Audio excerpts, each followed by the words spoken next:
పులులు సింహాలు కాదు కావాల్సింది ఈ రాష్ట్రాన్ని పరిపాలించడానికి. పులి మధ్యలో జనం మధ్యలో వస్తే ఏమవుతుంది? ముందు ప్రజలు భయపడతారు, ఇళ్లలో దాక్కుంటారు, తర్వాత చైతన్యం వస్తుంది. ముందు ఒకళ్ళు వస్తారు, తర్వాత 10 మంది వస్తారు, తర్వాత ప్రజలందరూ రోడ్డెక్కి తరిమి కొడతారు.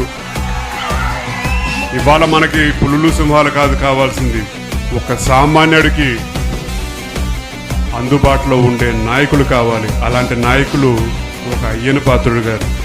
అలాంటి నాయకుడు ఎన్నుకోవాల్సిన బాధ్యత మనందరం తీసుకోవాలని చెప్పని కూడా మిమ్మల్ని అందరినీ కోరుకుంటాం. పులులు సింహాలు కాదు కావాల్సింది ఈ రాష్ట్రాన్ని పరిపాలించడానికి. పులి మధ్యలో జనం మధ్యలో వస్తే ఏమవుతుంది? ముందు ప్రజలు భయపడతారు, ఇళ్లలో దాక్కుంటారు, తర్వాత చైతన్యం వస్తుంది. ముందు ఒకళ్ళు వస్తారు, తర్వాత 10 మంది వస్తారు, తర్వాత ప్రజలందరూ రోడ్డెక్కి తరిమి కొడతారు.